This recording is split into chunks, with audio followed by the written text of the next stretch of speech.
I think it's safe to say that everybody in Night Raid, even Zank the Executioner, they're all just psychopaths by instinct. Yeah, watch it. Got the words on the track. That on the boards. Church. Bishop Lamont. Wow. Yeah, the statistics shows my ballistic flows.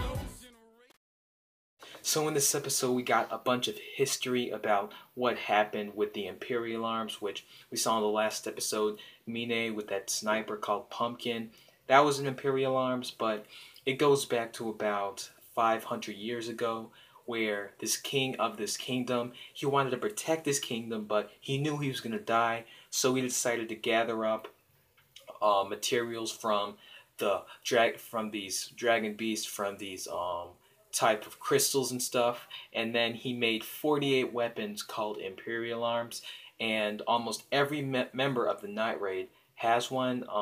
During the Civil War that happened 500 years ago, half of them were vanished, and all Imperial Arms are equal. But the thing is, if you were to go against Imperial Arm versus Imperial Arm, one is guaranteed to die, because that's the fact of an Imperial Arm. It always ends in a victim every time you use it.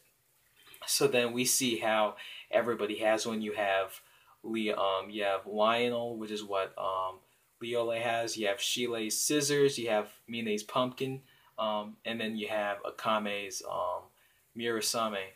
And hers was really unique, because once you get one slice, she has this poison that cannot be cured with an antidote. And once you have one slice, you're done. So you might want to stay out the way about that. You might want to stay out the way about that. But they're trying to take down this guy that used to be a prison executioner called Zank the Executioner. He goes back into the capital. He used to be of the capital, but basically what he did was just he executed people in the prison. He cut people's head off. He cuts people's head off for like to execute them, but he had cut it off. He had cutting people's head off for like so long, so it's sort of an instinct to him. So I'm going like that's basically all he knows. That's all he knows is just cut heads off the people that did wrong. But then he started getting twisted. He started hearing voices in his head, so he wanted to go, and he started looking at people that were begging for their lives, begging for mercy, and he started to behead those. And that's when you get crazy in the head. So Night Raid's mission is to get rid of Zank, and he's just like saying splendid. And his Imperial Arm is the future eyesight. Basically, what you can do with the eye Imperial Arm is you have two blades, and you can anticipate people's movements, and you can also hear their thoughts. Plus, you can post illusions. It's sort of like a Sharingan, but you only have one.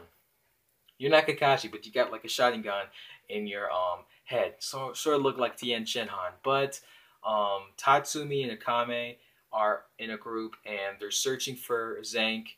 And then Tatsumi goes to use the restroom, and he sees Sayo, his friend that died on the first episode, and he follows her to like this mountain thing. But it like at first I was a little convinced, but then I was going like it has to be Zank, and then Tatsumi hugs Sayo, and then this weird voice like him talking goes like so passionate.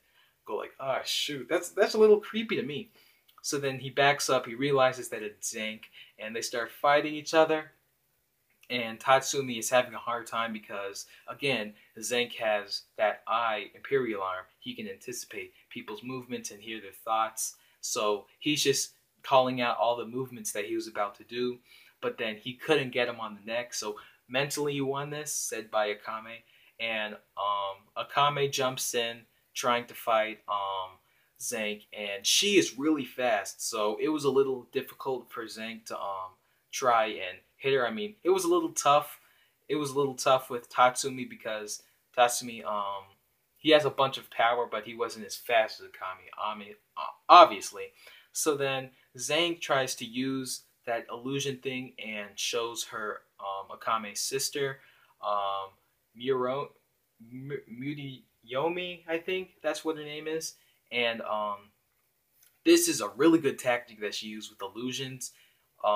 She said that the reason she killed the person she loved so fast was because it was because she loved that person that she wanted to kill her quickly, because it's an illusion. You don't want to see something precious to you that's not the real thing.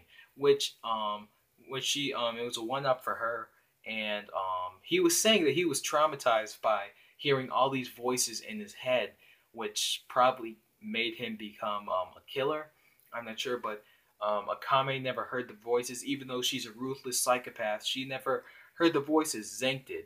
So then Akame is fast as it's just fast as crap, and then she starts breaking off his swords that come from his hands. Almost looks like a little Wolverine. But then she cuts off his weapons, slices him, and then he dies. But Zank stops hearing the noise. So Zank is defeated. That's one down. That's 3 for the night raid so far. And I can't wait to see the next enemy that they face in the next episode. And we didn't get a bunch of stuff today, but we did see Akame expressing her feelings more to Tatsumi, which was good for character development and stuff. You got her sister with the backstory, which will probably be revealed in the next episode, but can't wait for that. So I hope you guys liked the video. Do not forget to comment, hit that like button like it stole something, and do not forget to subscribe to my channel for anime and mobile gaming. And until we meet again, see ya.